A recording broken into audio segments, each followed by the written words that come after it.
So guys, today I've come down to RPM Performance behind me where I brought the X6 down, but we're not talking about this car today. We're going to have a look through the showroom, just like the last previous videos that I've done when I've gone and shot a few cars at performance car dealerships. I want to go through their stock and ask you guys questions about what I should get next after I get rid of this absolute monstrosity. And I want your feedback. I want you to let me know exactly what I should get next to bring to the channel. So we're going to start going through all of these cars. Leave your comments below. I want to know what you guys think, but I'm going to get inside because it's absolutely freezing cold. The X6 has done a fantastic job of getting me up to RPM Performance today, but I'm going to start going through, see what's what.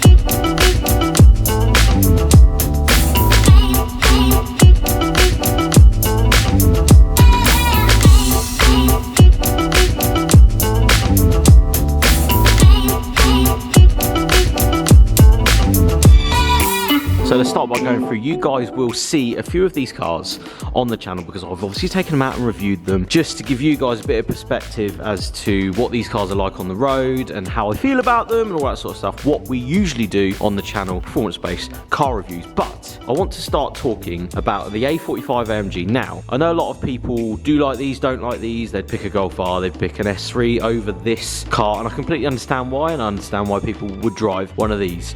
I have done a full video on this one, basically asking you guys, would you buy this over the Golf R? Now that video is coming up, but I do really like these, but it's out of my price range, unfortunately. This one is the highest spec one I've ever driven. I absolutely love the colour. The colour is awesome. I mean, look at the flick. Although I've just taken it out, it's literally just come back in. The colour is phenomenal. Big love for this one, but unfortunately I'm cancelling this out straight away just due to budget. Yes, I could get a cheaper one with, you know, more miles or an older version, but I think for me the A45 is not necessarily the car that I want next.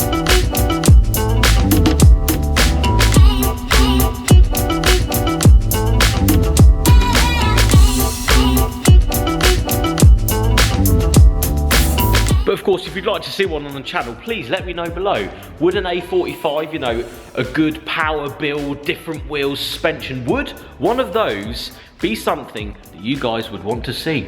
Well, let me know below. Now, the Fiesta ST is another one where I'd previously sort of chatted about maybe buying one, maybe getting one, but I think I've come to the decision that they're a little bit too small, and it's unfortunately, I just need a big car. That's just how it is. So unfortunately, the Fiesta ST is off the list. Phenomenal cars. This one is stage 2, I think, as well, which is exactly what you want in your daily driver. Good bit of power. I like the white too.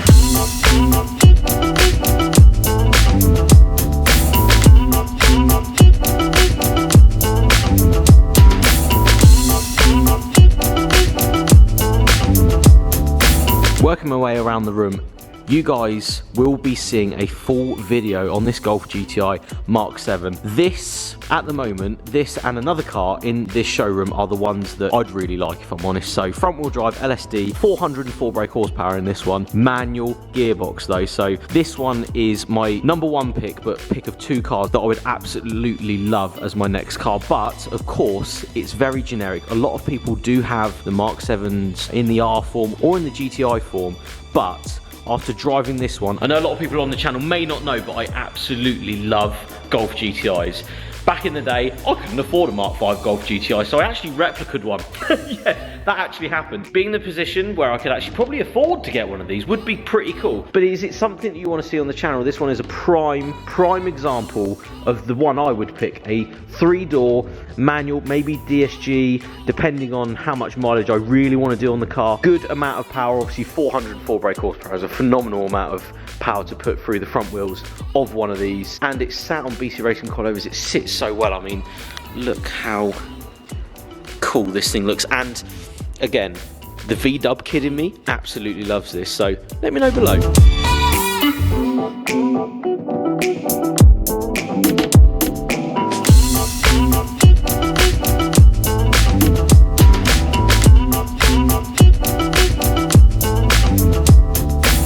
Okay, so going to the back of the showroom, we have this. It's a red edition Mark III Focus RS, which I do like the Mark III. Unfortunately, I don't think many people would appreciate him over the Mark II that we're about to get onto. I absolutely love these though. I think they're fantastic cars, but for me, it's just not something I could see myself driving for my next car. I would genuinely rather go for the Golf GTI. Would be a really, really cool daily. It's obviously got the size in it, it's got the back seats, it's got the boot space, it's got the 4 doors, everything I could ever want. 4-wheel drive, drift button. Is that something you want to see though? Because obviously building a Mark III, although I'd absolutely love to build wide arches, wheels, power, all that sort of stuff, is it something that you guys would really want to see on the channel? That's the main thing. Although I've got to live with these cars, I want to produce content with them. So is the Mark III RS one of those cars you would want to see?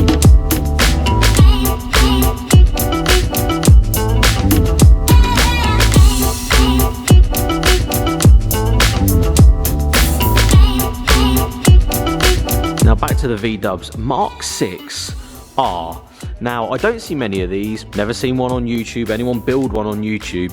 So, is this something a little bit different? They didn't sell many of these, I don't think. They have a lot of Mark 7Rs, they seem to be everywhere, but not many Mark 6s. Now, I will be doing a full video on this. I haven't actually driven one yet, so I can't pass judgment or tell you how good these are. But it is intriguing to see one here, and in this grey, it looks so much wider than I remember them being, but it might be because I haven't seen many of them either. But it's nice to see one in such good condition, especially with this paintwork with the black wheels. The Golf fan in me absolutely wants to drive this big time, but is it something that I want to see myself driving for the next few years on the channel? Just like I said with the other cars, the potential of building this car up and making it different, body kit, wheels, anything like that would be pretty cool. But is there a calling for someone to be building one of these on YouTube?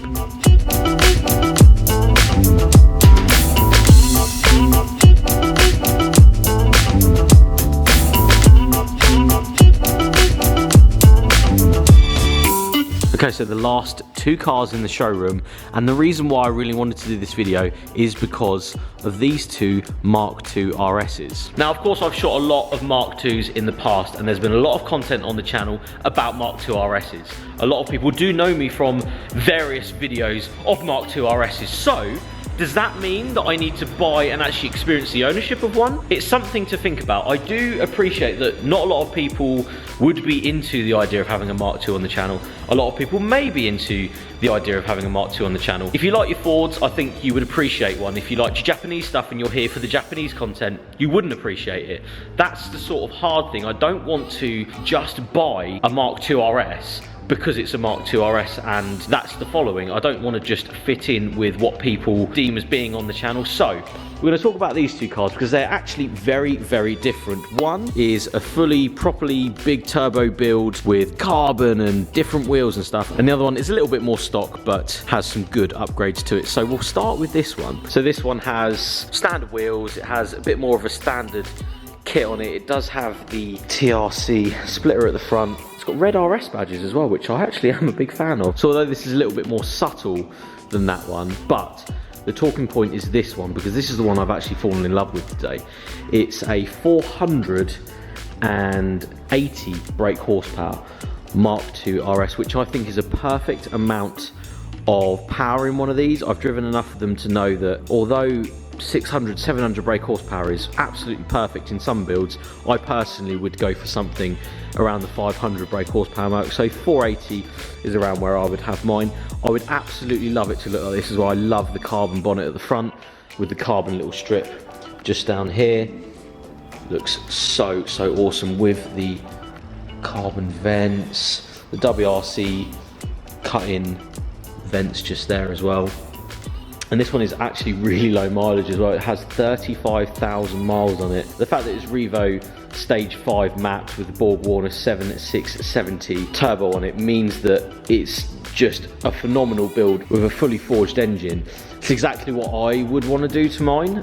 Not silly power, just the right amount of power to put through one of these. So that's why I sort of was magnetized to this one. It's something that I've been thinking about, but it's hard because it does look absolutely phenomenal. Again, on these wheels, if we come down, it has AP brakes just behind it. The brakes look absolutely massive inside these wheels. You have carbon down here with the carbon mirrors as well, coming up to a gloss black roof and carbon on the doors as well, coming down to a ghosted RS badge. I like that. Matte black on the gloss black, and coming to the back, gloss black diffuser at the bottom with whacking great exhaust. Let's just get our fist in there, shall we, lads? Hey, yes, fist test. It's subtle, but not silly subtle. It's got enough going on for you to know that there's some big power going on. It's actually got a Momo steering wheel as well. It's a dished steering wheel as well. I like that.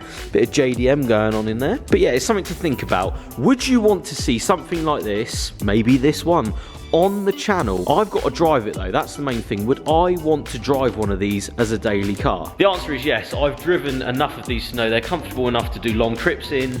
They're comfortable enough for you to get stuff in the back. They've got a big enough boot, they've got back seats. It's just whether we take the channel this way. Do we go down the RS route? Do we go down the Golf GTI route? Do we go down the A45 route? Maybe a cheaper A45 could be on the cards. But I just wanted to base this video around the idea of grabbing one of these for a year, 2 years maybe, and just experiencing them. It's just a talking point. It's something that I wanted to point out today as I was here, as I was shooting the other cars, just going through, thinking about what I wanted next. This one would be pitched against this one, I think. So if it wasn't the Golf GTI, which I've absolutely fallen in love with, I've already shot this and I absolutely love the box in it and the LSD up front, and the comfort level is phenomenal and I really like the looks. But would you go Mark II RS instead? Anyway guys, a good talking point in this video.